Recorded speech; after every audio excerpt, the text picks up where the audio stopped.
우리 찬양대가 찬양 가사 피스를 보지 않고 외워서 또 잘 소화를 시켜서 찬양을 올리니까 그 찬양이 살아있음을 느낍니다. 할렐루야, 할렐루야. 너무 좋아요. 우리 사랑하는 성도들은 신앙생활하면서 어느 때 주로 찬송을 좀 많이 부르십니까? 찬송.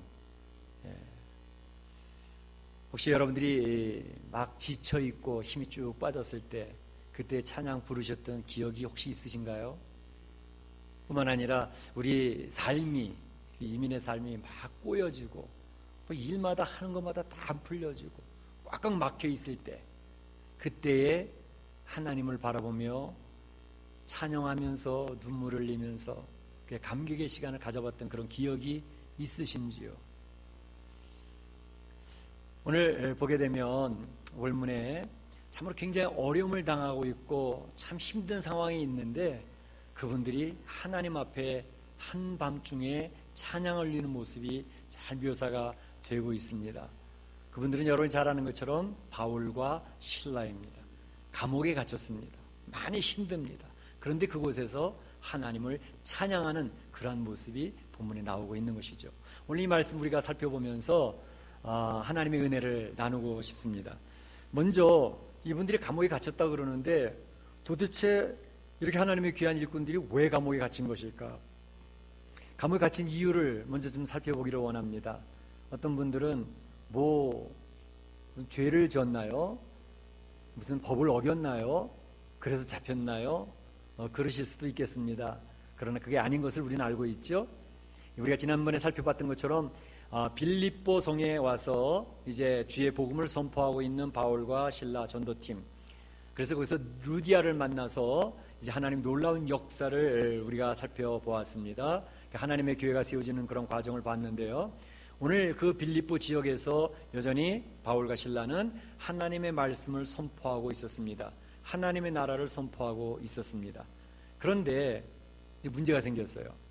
뭐냐면 귀신이 들린 어떤 여종, 귀신이 들리면 영적으로 굉장히 민감해지기 때문에 점을 좀 잘 치는 모양이에요.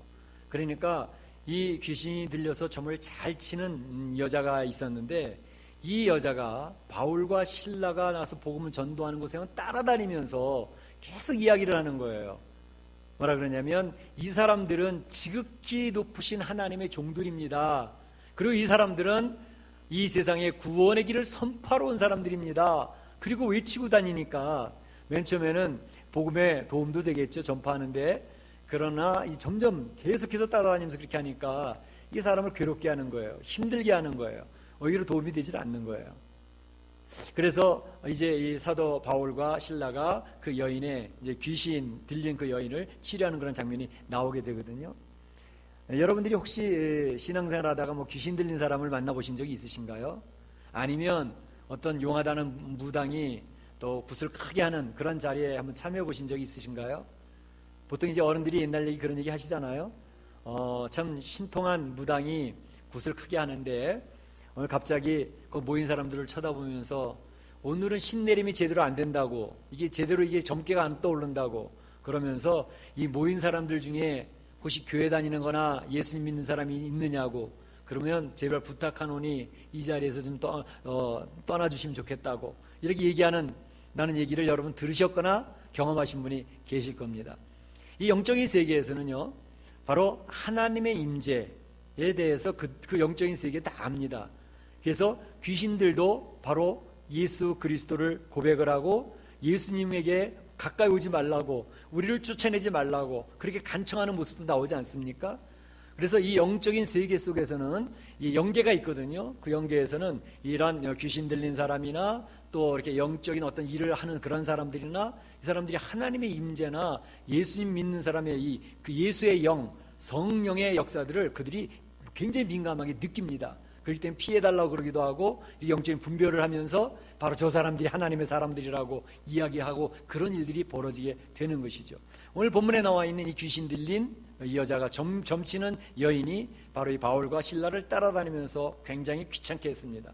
그래서 바울은 그 귀찮은 것도 귀찮은 것이고 그 인생이 굉장히 불쌍하기도 해서 그 귀신을 내쫓아주는 장면이 나오죠. 귀신아 그에게서 나오라 라고 선언하니까 그 안에 있던 귀신이 즉시 나오니라 이렇게 되어져 있습니다. 그래서 즉시 나와서 그 여인이 이제 귀신이 떠나고 나니까 점을 용하게 치던 점괘가 사라져 버린 거예요. 문제가 여기서 생겼습니다. 뭐냐 하면 이 귀신 들린 점치는 여인을 고용해서 사용하고 있던 주인이 있었습니다. 그런데 그 주인이 귀신이 떠나고 나니까 여인이 점을 못 치잖아요. 신통력이 사라져 버렸잖아요. 그러니까 화가 난 거예요. 내 사업은 어떡하라고, 나는 어떻게 돈을 버는 걸 이제는 어떻게 중지해야 되느냐고. 그러게 하면서 이 사람들이 화가 나가지고는 이제 바울과 실라를 로마의 관청에 고소를 하는 장면이 나오고 있는 것입니다. 고소하는 내용은 겉으로 명분은 이런 것이었습니다. 이 유대인들 겉으로 모양을 보니까 유대인 복장에다가 보나마나 저 사람들은 예루살렘에서는 유대인 같아. 그러니까 이 유대인이 로마인, 이 빌립보는 로마 도시거든요. 그러니까 다 로마 시민권을 가지고 있는 사람들인데 로마인인 우리들에게 받아들이질 못할 풍속, 미신들, 이 잘못된 것들을 전하니 저들을 관청에서 잡아가 주시오라고 해서 이제 고소를 하게 되는 것이죠. 물론 겉으로는 그게 명분이었지만 속으로는 지금 자기의 사업을 망하게 한 저 사람들이 때문에 화가 난 것이죠. 그래서 그들을 좀 골탕을 먹이기 위해서 고소하고 있는 것을 볼 수가 있습니다. 사람들은 내 이익은 굉장히 중요시 여기지만 다른 사람의 손해에 대해서는 전혀 상관하지 않지 않습니까? 그리고 내 자존심 상하는 것은 굉장히 중요한 문제이지만 다른 사람은 무시하고는 것은 쉽게 생각하는 그 일반적인 사람들의 모습인데, 오늘 본문에 나와 있는 바로 이 주인, 자기 사업에 손해를 미친 이 바울과 실라를 그대로 내버려 둘 수가 없었죠. 로마인은 또 로마인 편이니까, 물론 사도 바울도 로마 시민권을 가지고 있었던 로마 사람이지만 당시에 그것을 표현하지 않으니까 몰랐지요. 나중에 뒤에 알고 나서 그 관원들이 굉장히 당황해하는 모습도 보게 됩니다. 그런데 바로 이 주인, 이 여인이 이 사도 바울을 고소하는 그것 때문에 그래서 감옥에 갇히게 되어졌던 것입니다. 참, 하나님의 일을 하다가 감옥에 갇혔습니다. 엄청나게 두드려 맞았던 것 같아요. 오늘 23절에도 보게 되면 많이 친 후에 옥에 가두고 간수에게 명하여 든든히 지키라 하였다 이렇게 된 것을 보면, 로마 시대에 그들이 치던 이 채찍이는 굉장히 무서운 것이었습니다. 예수님이 십자가를 지고 골고다 언덕 올라갈 때도 예수님이 맞았던 채찍이 어떤 채찍입니까? 그냥 가죽끈이 아니라 가죽끈에다가 쇠조각도 달고 뼈조각도 달고, 그래서 그걸 한번 후려치면 살점이 뚝뚝 떨어져 나가는 그러한 채찍이지요. 그런 채찍으로 두드려 패니까 이 바울과 실라는 온몸이 피멍이 드는 겁니다. 살점이 뚝뚝 떨어져 나가고 만신창이 된 상태에서 감옥에 갇혀 있게 되어졌습니다. 자기의 잘못 때문에 갇힌 건가요? 아니잖아요. 그가 하나님의 일을 하다 잡혔잖아요. 그리고 감옥에 들어갔잖아요. 매를 맞았잖아요. 하나님의 사역을 하다가 이렇게 어려운 일을 당했습니다. 혹시 우리 사랑하는 성도들은 예수님을 믿는 것 때문에, 교회 출석하는 것 때문에 어려운 일을 당해보신 적이 있으신지요? 예수님 믿는 것 때문에 육신적으로도 큰 손해를 보고 또 고통스러운 그런 경험이 있으신지, 아니면 육신에 다친 건 아니라 할지라도 마음으로도 굉장히 상처를 받거나 또 스트레스를 받거나 그런 일은 없으신지요? 우리 신앙생활 하다가 종종 스트레스 받고 마음에 상처받는 경우들이 있습니다. 교회 공동체는 여러 성격을 가진 사람들이, 서로 다른 환경에 있는 사람들이 모여서 생활하다 보니까 그 서로 다름 때문에 서로 찔리고 또 찌르고 하는 것 때문에 상처받고 힘들어하는 것이 있을 수 있습니다. 그래서 본들은, 어떤 사람들은 신앙생활하면 복도 많이 받아서 늘 기쁘고 즐겁고 행복해야 되는데 왜 신앙생활하는데 이렇게 피곤하지? 왜 이렇게 힘들지? 그런 분들이 계셔요. 물론 신앙생활을 제대로 하게 되면 우리 안에 기쁨이 충만하고 하나님을 향한 소망이 충만하고 또 어려움이 있어도 그걸 이겨내는 그러한 일들이 되어져야 되는데 그게 정상이지요. 그런데 때로는 신앙생활할 때 이렇게 원치 아니하게 시험도에 빠지기도 하고 상처를 받기도 하고 힘들어서 고통스러울 때가 있습니다. 이제 그럴 때 우리가 어떻게 반응을 하느냐 하는 것이 굉장히 중요한데요. 오늘 바울과 실라가 이렇게 하나님의 사역을 하다가 이제 상처를 받고 육신의 고통을 당하고 어려움에 빠지지 않았습니까? 그때 그가 어떻게 반응을 했느냐 하는 것이 중요합니다. 오늘 감옥에 갇혀 있는 바울과 실라의 모습을 보기를 원합니다. 두드려 맞아서 만신창이가 되었습니다. 여기저기 찢긴 상처의 모습입니다. 피가 낭자합니다. 얼마나 억울해 보입니까? 그럼 한번 하나님 앞에도 항변을 해볼 만하지 않습니까? 하나님, 불쌍한 영혼을 고쳐준 것이 뭘이 잘못한 것입니까? 어떻게 이런 일이 벌어져야 됩니까? 라고 할 것 같은데, 오늘 본문에 나와 있는 바울과 실라는 그 깊은 감옥에서 온몸이 아프고 힘들고 또 마음까지도 힘든 가운데 있었지만 그는 잠잠합니다. 잠잠한 것뿐만 아니라 그는 이상하기까지도 합니다. 왜냐하면 그 깊은 감옥에 갇혀서 오히려 감사의 기도를 드리고 있습니다. 뿐만 아니라 그는 하나님 앞에 찬양을 올립니다. 찬양을 올립니다. 그 시간에 찬양이 나올 수 있을까? 여러분, 몸도 힘든데 마음도 힘든데 그 시간에 찬양이 나오는 게 그렇게 쉬울까요? 어떻게 이런 일이 벌어질 수 있을까? 그 힘든 상태에서, 어려운 상태에서 하나님을 찬양하는 바울과 실라의 모습, 어떻게 그런 일이 가능할까 하는 것을 생각해 보게 되면 바로 이 바울과 실라는 그 어려운 상황에 빠졌을 때에 하나님을 바라보고 있었다는 사실입니다. 하나님이 나를 사랑하시고 우리를 이끌어 주시고 우리를 도와주시는 하나님이라는 사실을 확신하면서 그 주님을 바라보고 있었기 때문에 그 시간에 하나님을 찬양할 수 있었다는 것입니다. 아마도 저는 그런 생각을 해봐요. 엘리야에게 찾아오셔서 위로하셨던 그 하나님이 바울도 위로하고 격려하시지 않았을까 하는 것입니다. 엘리야가 바알의 선지자와 아세라 선지자 850대 1로 그 갈멜산에서 전투를 하지 않습니까? 영적인 전투라는 가운데 대승리를 거두잖아요. 그런데 그 바로 직후에 나타나는 모습을 보게 되면 이 엘리야가 완전히 기진맥진해서 이세벨의 추격을 피해서 로뎀나무 밑에 있을 때에 그가 고백하는 것은 하나님, 이게 뭡니까? 이런 거죠. 하나님 일을 했는데 왜 저 여자 아합 왕의 아내 이 이세벨은 저렇게 죽이려고 저렇게 끝까지 따라다닙니까? 뿐만 아니라 이스라엘 백성들은 하나님의 역사를 보면서도 왜 여전히 이런 우상을 섬기는 그런 백성으로 삽니까? 이제 저 하나님 일 더 이상 하고 싶지 않아요. 하나님, 제 생명을 거두어 주세요. 이러고 하나님 앞에 기도하고 있지 않습니까? 하나님께서 그러십니다. 엘리야야, 너 왜 그러고 있냐? 너 지금 뭐 하고 있는 거야? 이 엘리야가 대답하기를, 하나님, 이제 저 혼자만 남았습니다. 저 혼자입니다. 그랬더니 하나님이 얘기하신 게 뭐죠? 엘리야, 너 혼자만이 아니고 바알 앞에 무릎 꿇지 않은 하나님의 사람들이 7,000명이나 있단다.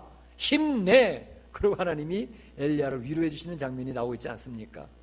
바로 그러한 하나님의 위로가 하나님의 사역을 하다 지쳐있는 사람들, 하나님의 성도들에게 위로와 격려의 음성이 늘 가까이 있는 것을 볼 수 있습니다. 말씀드렸던 것처럼 바울이 유라굴로 광풍을 만나서 그 큰 배가 침몰하려고 할 때에 그 밤에 하나님의 사자가 나타나서 바울에게 힘주지 않습니까? 두려워 말라. 너는 로마 가이사 왕 앞에 서야 되기 때문에 이 배가 침몰해서 죽지 않아. 뿐만 아니라 이 큰 배에 탑승한 모든 사람의 생명을 내게 붙여줄게. 하나님이 그 음성을 들려주시면서 위로하고 격려하셨던 내용을 왜 알고 있지 않습니까? 그 한밤중에 그가 찬송하고 기도할 수 있었던 것은 바로 하나님의 위로의 음성을 들으며 격려의 소리를 들었기 때문이 아니겠습니까? 근데 그 시간에 하나님 앞에 찬양을 하게 될 때에 놀라운 일이 벌어졌습니다. 어떤 일이요? 하나님께서 이 땅을 주무르시는 거예요. 다시 말하면 지진이 났는데 그 지진으로 인해서 굳게 잠겨있던 빌립보 감옥 옥문이 열려집니다. 그리고 그들을 채웠던 착고가 풀어집니다. 얼마든지 도망갈 수 있는 상황이 벌어지게 된 것입니다. 하나님께서는 이 세상의 자연 만물도 다스리십니다. 이 세상의 강대국의 역사들도 이끌어 가신 하나님이시지만 세상의 자연 만물도 다스리는 것을 볼 수가 있어요. 제가 LA에서 있을 때 그때도 큰 지진이 한번 났었습니다. 7.2인가 그랬어요, 강도가. 근데 한 밤중 한 1시나 2시쯤 된 것 같은데 우리 집사람 같이 침대에 누워있는데 침대가 앞뒤 좌우로 흔들흔들 집 전체가 왔다 갔다 하는 거예요. 그 시간에 하나님이 땅을 주무르고 계시는구나. 그러면 생각났던 게 빌립보 감옥이 생각이 났었습니다. 아마 빌립보 감옥에 옥문이 열렸던 것은 바로 이러한 지진 때문이었나 보다 생각을 했었죠. 물론 저 멕시코에 와서도 작년에 제가 큰 지진을 한번 느꼈습니다. 여기가 10층에 사는데 10층 위에가 휘청휘청하더라고. 왔다 갔다 하더라고요. 이야, 하나님의 능력은 대단하다, 그런 생각을 하면서 경험을 했는데요.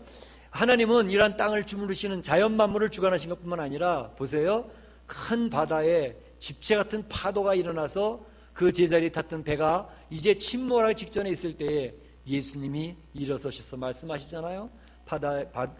파도야 잔잔하라, 바람아 잔잔하라 하니까 바로 그 모든 파도와 풍랑이 잠잠하게 주의 명령 앞에 굴복하고 순종하는 모습이 나타나지 않습니까? 그래서 우리 하나님은 전능하신 하나님이십니다. 우리 하나님은 세상이 만물을 주관하시고 통치하시는 분이라는 사실을 성경은 분명하고 확실하게 선포하고 있습니다. 물론 세상 나라들도 이 역사도 주관하고 계시고 여러분의 한 분 한 분의 가정사, 사업의 문제도 하나님은 주관하고 계시는 전능하신 하나님이라고 하는 사실입니다. 바로 이러한 하나님의 기적과 이적이 어떻게 일어났다고요? 그 깊은 감옥에 갇혀있던 바울과 실라가 하나님 앞에 불평과 원망하기보다는 그 전능하신 하나님, 사랑하신 하나님을 찬양하는 가운데 그런 일이 벌어졌다는 것이죠. 찬양의 역사는 하나님을 움직이게 합니다. 하나님이 역사하시게 만드는 것이 찬양입니다. 그래서 우리 사랑하는 성도들이 신앙생활 하다가 지칠 때 있잖아요. 신앙생활이 완전히 침체 빠질 때 있어요. 왜냐하면 신앙생활은 이 사이클이 있기 때문에 어떤 때는 영적으로 힘을 막 얻어가다가도 어떤 때는 나도 모르는 사이에 신앙이 쭉 떨어질 때가 있습니다. 신앙에 병이 들을 때가 있습니다. 도무지 기도할 힘도 안 생길 때가 있습니다. 기도를 해야 되겠다는 건 아는데 기도가 안 나와요. 기도질이 안 잡혀요. 그러니까 기도를 할 수가 있어야죠. 그러니까 그 침체기에서 허우적거릴 때가 우리가 많이 있는 것입니다. 그때 우리가 그 신앙의 침체가 일어날 수 있는 좋은 효과적인 방법은 뭐냐 하면 찬양을 올리는 것입니다. 물론 찬양도 잘 안 나와요. 그러나 내가 좋아하는 찬양들 있지 않습니까? 맨 처음에는 입안에서만 웅얼웅얼 부르기 시작을 합니다. 억지로 부르는 거죠. 그냥 너무나 힘이 드니까. 그런데 입안에서 웅얼웅얼 찬양 부르던 건 내가 좋아하던 찬양을 웅얼웅얼 부르고 있는데 그 찬양이 다시 힘을 얻어가기 시작을 하면 그 찬양이 살아나서 힘있게 찬양이 올려지기 시작을 합니다. 그 찬양이 살아나서 하나님 앞에 찬양이 올려가기 시작을 하면 그 찬양 속에 나의 마음의 고통과 힘듦과 모든 스트레스 상처까지 담아져서 기도로 하나님 앞에 올라가게 됩니다. 그럼 그 찬양이 하나님 앞에 상달되면서 하나님이 우리에게 찾아오셔서 우리의 마음을 위로하시고 다스려주시고 나를 품어주시는 하나님의 은혜를 체험하게 되는 것이죠. 그 찬양을 통해서 우리가 다시 기도할 수 있는 힘을 얻게 되어지고 신앙의 그 침체에서 회복될 수 있는 놀라운 능력을 얻게 되는 것입니다. 우리 예배를 드릴 때 살아있는 예배를 드리자고 그러지 않습니까?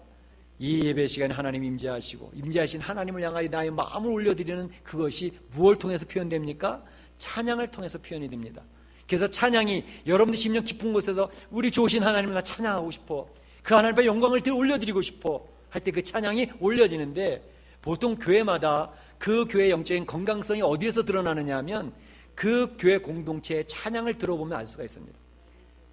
힘이 빠져있는 교회 공동체는 찬양이 힘이 없습니다. 일단 찬양이 살아나질 않습니다.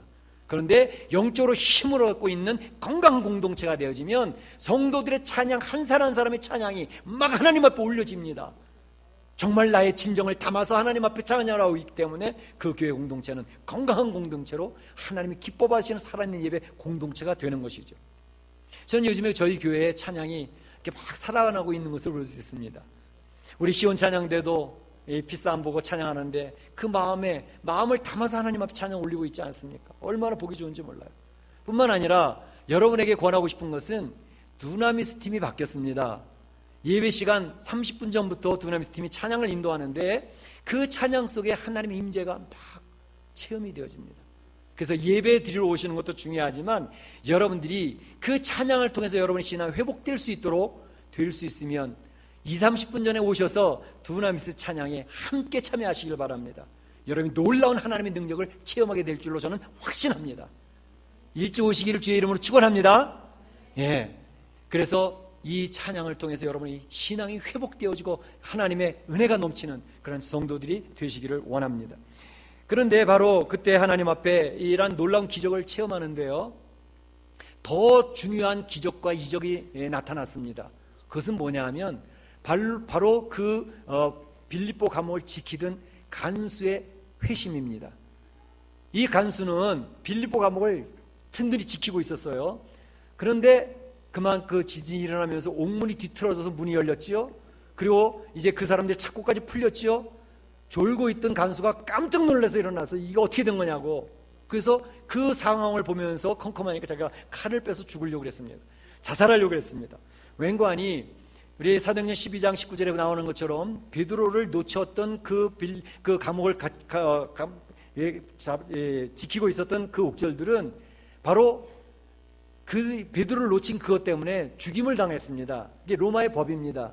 그러니까 자기네들이 지키던 죄수를 놓치게 되면 그들의 그거에 해당되는 형을 살든지 죽임을 당하든지 그런 일들이 있었거든요. 그러니까 이제 많은 죄수들을 다 놓쳤다고 생각을 하니까 이 간수는 바로 칼을 들어서 그 형과 그 수모와 또 자기가 죽을지도 모르는 거 자기가 죽겠다라고 죽으려고 그랬던 것입니다. 그때에 바로 바울과 실라가 잠깐 우리가 다 도망가지 아니하고 여기 있노라, 자결하지 말어 라고 이야기를 했습니다. 그 간수는 깜짝 놀라서 그들 앞에 나와서 보니 사람이 그대로 다 있는 거예요. 그 바울과 실라 앞에 엎드려서 선생님, 어떻게 하면 제가 구원을 얻을 수가 있겠습니까? 어떻게 하면 하나님의 구원을 받아들일 수가 있겠습니까? 질문하는 거죠. 그랬더니 바울이 이야기합니다. 그 유명한 성경 구절, 주 예수를 믿으라, 그리하면 너와 내 집에 구원을 얻으리라. 주 예수를 믿으라고 이야기합니다. 그래서 예수님을 그의 마음의 문이 열리면서 영접하게 되어지는 것이죠. 예수님을 영접하면서 그의 집으로 초청을 합니다. 초청을 해서 그 맞았던 모든 상처들을 씻어내주고, 그리고 그 온 식구들이 세례를 받고 예수님을 믿는 가정으로 바뀌어지게 되었습니다. 자결하려고 하던 사람이 그 성경구절 우리가 읽은 맨 끝에 보게 되면 큰 기쁨이 넘치더라 그랬습니다. 그 간수뿐만 아니라 그 집안 모든 식구들이 이제 기쁨이 넘치는 하나님의 사람들로 바뀌었다고 하는 것을 보여주고 있습니다. 이것이야말로 큰 기적이 아니겠습니까? 여러분, 요즘에 닉 부이치치라고 하는 그러한 사람의 책을 많이 보셨을 거예요. 적어도 얘기는 들으셨을 것입니다. 이 사람은 호주에서 태어났는데 태어날 때에 두 팔이 없고 발이 없습니다. 그러니까 몸통만 있는, 머리하고 몸통만 있는 신기한 사람으로 태어났습니다. 해지표증이라고 하는 특별한 병에 으로 말미암아 그렇게 태어났는데, 그가 고백하는 내용이 그렇습니다. 내가 태어날 때부터 나는 팔다리가 없었습니다. 내가 태어났을 때에 간호사들은 모두 울었고 아버지는 신음했고 어머니는 저를 보이고 싶지 않다고 했습니다. 그러나 아버지는 닉, 너는 아름답다, 하나님이 우리를 도우실 거다, 그렇게 얘기를 하면서 내가 실수로 태어난 게 아니라고 아버지는 격려를 했다는 것이죠. 어머니가 그 태어난 아기를 이 괴물같이 보이니까는요, 아기를 쳐다보지도 않고 가까이 하지도 않았습니다. 그렇게 아기를 4개월 지난 다음부터 이제 엄마가 가까이 오기 시작을 했는데, 그가 이제 호주에 있는 초등학교에 입학을 했는데 그 학생들이 보면서 얼마나 괴물 같겠어요. 그러니까 가까이 하지도 않고 조롱하고 왕따를 시키니까 10살밖에 안 된 이 아이가 죽으려고 자살하려고 하는 시도를 여러 번 했습니다. 그러나 죽지를 못했어요. 그때 그가 이제 기도하기 시작한 것은, 하나님, 저에게도 두 팔을 주세요, 저에게도 다리를 주세요, 생겨나게 해주세요, 이렇게 기도를 하는데 팔과 다리는 생겨나지 않았는데 그의 마음속에 하나님의 음성이 들리기 시작을 했습니다. 너를 통해서 하나님이 영광 받기를 원한다. 너의 이 세상의 출생은 하나님의 선한 뜻이 있다. 하나님 앞에 그 말씀을 들으면서 그가 이제 예수님을 인격적으로 만나기 시작한 것이 15살이었습니다. 그 이후로는 그의 마음속에 하나님 주신 용기, 절대 포기하지 아니하고 모든 것에 도전하고 그것을 극복하는 놀라운 일이 벌어지게 됐습니다. 그래서 그는 이제 이 하체 끝에 발가락과 닭다리 같이 2개가 있었는데 그걸 가지고 컴퓨터도 하고 또 골프도 치고 그리고 수영도 하고 자기 옷도 자기 스스로 입고 하는 모든 것을 하는 그런 만능 스포츠맨으로 바뀌어졌습니다. 그가 이야기를 하기를 하나님이 이와 같이 하기를 세워주셨다고 이야기를 합니다. 제가 우리 교회 카톡방에 올렸던 닉 부이치치의 아름다운 부부의 이야기를 올렸죠. 그 부부의 사진이 나왔습니다. 아름다운 여인과 결혼을 했습니다. 그리고 작년에 아들 키오시를 낳았는데 그 아들은 건강한 아이였습니다. 이 닉 부이치치는 그 자기를 격려해 주시고 자기를 붙들어 주셨던 바로 하나님을 전 세계 다니면서 간증하고 고백하고 증거하며 살고 있습니다. 얼마나 놀라운 일이 벌어졌습니까? 또 여러분이 아는 레나 마리아라고 하는 그런 여자도 68년생입니다. 태어날 때 바로 닉 부이치와 같이 팔도 없고 다리는 있는데 짝짝이 다리고 짧은 다리예요. 그러나 그가 얘기하는 것은 저는 그저 다른 보통 사람과 좀 다르게 태어났을 뿐입니다. 그러나 하나님이 나에게 아름다운 목소리를 주셔서 저는 그 하나님을 찬양합니다. 그 하나님은 언제나 저의 위로자가 되셨고 나를 이끌어 주셨습니다. 그리고 그분들도 늘 찬양을 하는 거예요. Amazing Grace 찬양을 하는데 한국말로 찬양을 하고 영어로 찬양을 하고 자기 나라 말로 찬양을 하고 그 찬양을 얼마나 하나님 기쁘게 받으셨을까 하는 것을 보게 되는 것입니다. 여러분, 기적과 이적이 뭐가 중요하겠습니까? 바로 이와 같이 자기가 할 수밖에 없고 자살할 수밖에 없고 나는 버려진 인생이고 나는 조롱받는 인생이라고 생각했던 그 심령이 예수님을 만나고 나니까 그의 삶이 바뀌어지지 않았습니까? 이 세상에 장애가 있는 사람들에게 낙심하고 포기하고 있는 사람들에게 힘을 주고 격려하는 복음의 전파자가 되지 않았습니까? 이것이야말로 기적과 이적이 아니겠습니까? 그렇습니다. 우리가 예수님을 만난다고 하는 것은 이 인생을 이와 같이 변화받아서 놀라운 역사로 가치 있는 인생을 살 수 있도록 하는 것이 예수님을 만난 사람의 특별한 역사인 것입니다. 우리 사는 성도 예수님 만난 사람들 아니십니까? 우리의 신앙은 기쁨의 신앙입니다. 그럴 때 우리 안에는 찬양이 있습니다. 이 찬양은 언제든지 드려지는 찬양입니다. 순풍이 있을 때 지금 멕시코 이민의 삶이 큰 문제 없이 잘 굴러가고 있으면 그로 인해서 감사를 올리시기 바랍니다. 찬양을 열심히 하시기 바랍니다. 그러나 역풍이 있지 않습니까? 얼마나 거센 바람이 부는지 파도가 얼마나 높은지 자칫 잘못해서 죽을 것 같아요. 그런데 우리 성도들은 고백하기를 이 거친 바람으로 인하여 이 높은 파도로 인하여 저는 더욱 빨리빨리 주님께로 갑니다 라고 찬양하는 것이 성도들의 고백이 아니겠습니까? 사랑하는 성도 여러분, 여러분이 찬양을 언제 부르십니까? 여러분의 삶이 가족도 잘 되고 사업도 잘 되고 모든 일이 잘 풀려져 나갈 때 하나님 앞에 감사하면서 찬양을 열심히 부르시기 바랍니다. 그러나 우리의 삶에 한밤중이 찾아올 때가 있습니다. 지칩니다. 모든 일이 꼬였습니다. 아무리 몸부림쳐도 풀려지지 않습니다. 그때는 자포자기 할 것입니까? 아닙니다.